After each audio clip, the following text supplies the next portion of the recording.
গুৱাহাটীৰ মাজমজিয়াত গছৰ তলত ৰঙালীৰ আনন্দ বিহু গীত নৃত্যৰে ৰজন জনাই উঠিল কৰ্মচাৰী হিতেশ্বৰ শইকীয়া উচ্চতৰ মাধ্যমিক বিদ্যালয় প্ৰাংগণ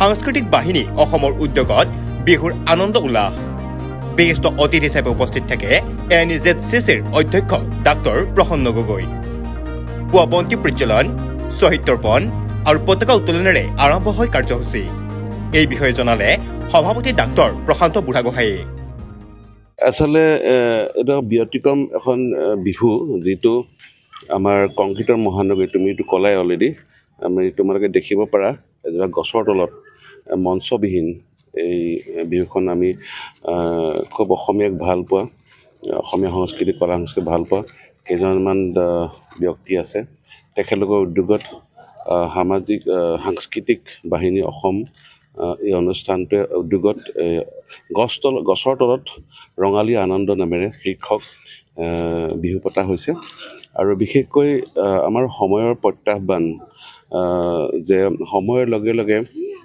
আমাৰ বিহুটো বহু পৰিৱৰ্তন ঘটিছে মঞ্চ বা আহিছে তাৰ উপৰিও বিভিন্ন ধৰণৰ প্ৰত্যাহ্বানৰ কাৰণে বিহুটোৰ প্ৰকৃত মৌলিক ৰূপটো বা যিটো আমাৰ শিপাডালৰ ক'ৰবাত যেন এইটো হেৰাই যাবলৈ গৈছে এনেকুৱা এটা অনুভৱ হৈছে আৰু খুব মতে বাণিজ্যিক এটা দিশতো এই আমাৰ বিহুটো গুচি গৈছে গতিকে সেইখিনিৰ পৰা আঁতৰি আহি পেলাই আমি যিহেতু আমাৰটো জাতীয় উৎসৱটো আচলতে নিজে পাতে অসমীয়াই পাতে আৰু নিজে আনন্দ কৰে আৰু বাকী অনা অসমীয়া বা টুৰিষ্টে সেইখিনি চাব কিন্তু এতিয়া অলপ ওলোটা দিশত হৈছে এতিয়া ইমান এটা লাখ টকা দি পেলাই শিল্পী আনাৰ কাৰণে কিছুমান কোম্পানীৰ ওচৰত যাবলগীয়া হয় পইচা আনিব লগা হয় ৰাজনৈতিক নেতাৰ ওচৰত যাবলগীয়া হয় গতিকে পইচাৰ এটা সাংঘাতিক এটা খেলত বা এই বিহু সংস্কৃতিটো তেনেকুৱা অৰ্থনৈতিক দিশটো কৰিবলৈ যাওঁতে বিভিন্ন এটা প্ৰত্যাহ্বানৰ সৃষ্টি হৈছে গতিকে আমাৰ সাংস্কৃতিক বাহিনী অসমে এই ধৰণে যিটো চহা এই মহানগৰীৰ মাজত ইয়াতে আমাক বাছনি কৰি লৈছোঁ যাতে গছ তলত বিহুখন পাতে যাতে শিপাত লগত আমি থাকিব পাৰোঁ আৰু বিশেষকৈ আপোনালোকৰ এই মাধ্যমে জনাব বিচাৰোঁ যে এনেকুৱাটো জাতীয় উৎসৱটো এনেকৈ আমি কিয় নকৰোঁ নিজৰ ভিতৰতে আৰু বিশেষকৈ আমাৰ উঠি অহা প্ৰজন্মক মানে সাহস দি পেলাই তেখেতক উৎসাহিত কৰি আৰু জ্যেষ্ঠজনক সন্মান কৰি যিটো আমাৰ এতিয়া ইয়াতে ৰাতিপুৱা বিভিন্ন ধৰণৰ সাংস্কৃতিক প্ৰগ্ৰেম হৈ গ'ল আধ্যাত্মিকতাৰ লগতো ভূপেন হাজৰিকা বা আমাৰ বিষ্ণু ৰাভা যিবিলাক নমস্য ব্যক্তি আছে তাৰ লগতে আমাৰ জীৱিত JP দাস সংগীতা কাকতি কৃষ্ণাদেৱী এইসকল ব্যক্তিক লৈ পেলাই আমাৰ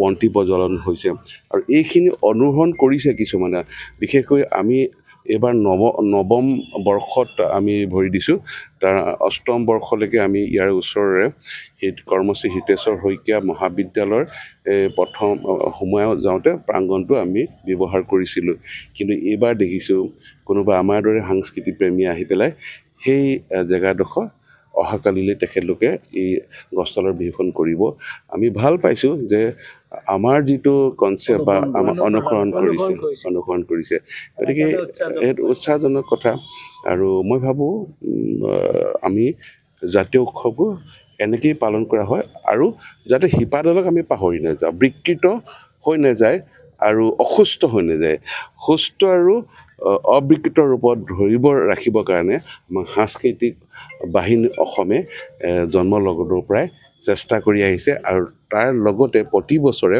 এজন চহা শিল্পীক যি সদায় জীৱনটো আজীৱন সাধনা কৰিছে লোক সংস্কৃতিৰ লগত প্ৰত্যেক বছৰে একোটা বঁটা প্ৰদান কৰা হয় শিল্পী সুৰক্ষা বঁটা এইবাৰ আমি বাছনি কৰিছিলোঁ যাক বাছনি কৰিছিলোঁ তেখেতে অসুস্থ আহিব নোৱাৰিলে গতিকে যোৱাবাৰ দিছিলোঁ আমি দিলীপ ফুকন ডাঙৰীয়াক এইবাৰ কাক দিবলৈ গৈছিলোঁ মই এতিয়া কৈ নিদিওঁ, যিহেতু আমি দিব নোৱাৰিলোঁ বঁটাটো। অহাবাগে তেনেকৈ এজন লোকশিল্পীক আমি এই বঁটাটো প্ৰদান কৰিম। আপোনাক ধন্যবাদৰ পাত্ৰ। মহানগৰীত ইমান ধুনীয়া এটা অনুষ্ঠান আয়োজন কৰিছে, সেই গাঁৱৰ সেই পৰিৱেশ আপোনালোকে আকৌ মহানগৰবাসীক দিছে। বহুত ধন্যবাদ আৰু বিহুৰ শুভেচ্ছা থাকিল। নৱবৰ্ষৰ শুভেচ্ছা তথা ৰঙালী বিহু লগ জনাইছোঁ আৰু বহুত ধন্যবাদ জনাইছোঁ তোমালোকে ইয়ালৈ আহি পেলাই আমাৰ বাতৰি পৰিৱেশন কৰাৰ কাৰণে। ৰাজ্যৰ বিখ্যাত বিহু হুঁচৰি দল জোনবেৰী সাংস্কৃতিক গোষ্ঠীৰ অনুষ্ঠানত মন্ত্ৰমুগ্ধ হৈ পৰে ৰাইজ। অনুষ্ঠানত কেইবাগৰাকীও নপুৰণি শিল্পীয়ে নিজৰ কণ্ঠৰে দৰ্শকক আকৃষ্ট কৰে। অনুষ্ঠানত বিশেষকৈ কৃষাণু বুঢ়াগোহাঁইৰ সংগীতানুষ্ঠানে দৰ্শকৰ প্ৰশংসা বুটলিবলৈ সক্ষম হয়।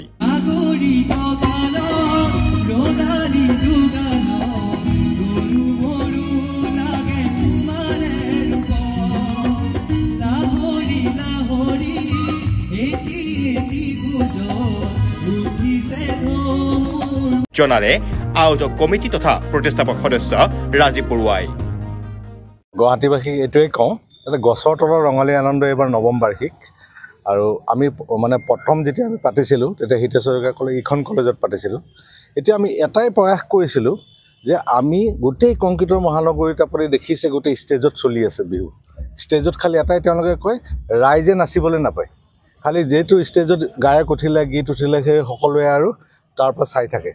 আমাৰ এইটো অপেন আছে সকলোৰে কাৰণে যে আমাৰ এখন বিহু মঞ্চ আপোনালোকক দিছোঁ যিটো গছৰ তলত হয়। সকলোৱে আহক, সকলোৱে ফূৰ্তি কৰক। দৰ্শক বুলি আমাৰ কোনো নাই। আমাৰ যিমান দৰ্শক হয় এই সকলোৱে আহি পেলাই ইয়াত নাচিব।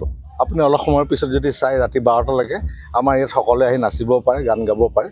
আৰু আমি কেইজনমান মানুহে মিলি পেলাই আমি ভাবিছিলোঁ যে গছৰ তলত এইটো নতুন এটা বস্তু কৰিম, যিটো মানুহে পিছলৈ আমাৰ যিটো নৱপ্ৰজন্ম আহি আছে সেইসকলে গছৰ তললৈ লৈ আহিব মঞ্চৰ বিহুখন।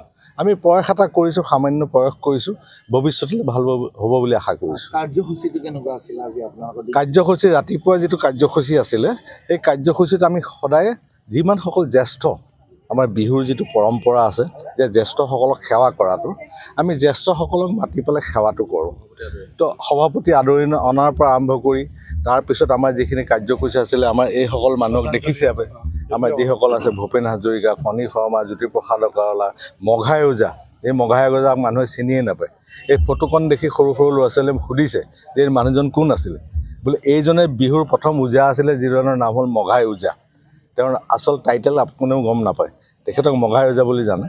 তো সকলোক আমি মানুহক দেখাওঁ যে এই সকলো মানুহক চিনক, যি আজিৰ কাৰণে আমি বিহুখন ইয়াত পাতিব পাৰিছোঁ। এনেই বিহুত খালি গান গাই থাকি পেলাই নাচি থাকিলে নহ'ব, আমাৰ এই পৰম্পৰাখিনি ৰক্ষা কৰিব পাৰিব। সাংস্কৃতিক সন্ধিয়াটো আপোনালোকে বহুখিনি শিল্পীক ইয়াতে মাতিছোঁ।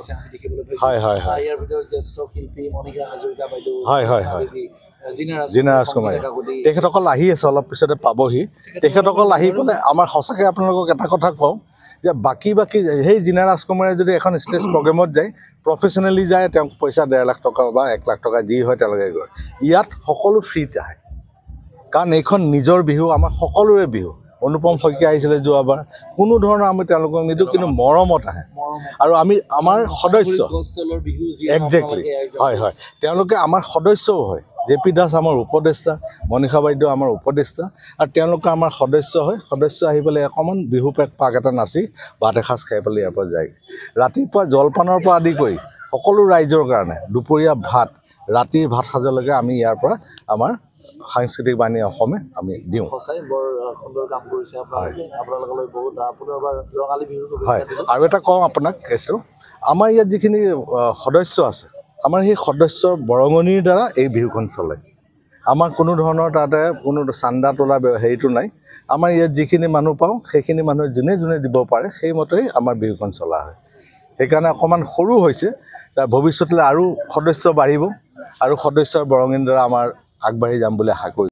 Stay informed, stay ahead. News NE 365.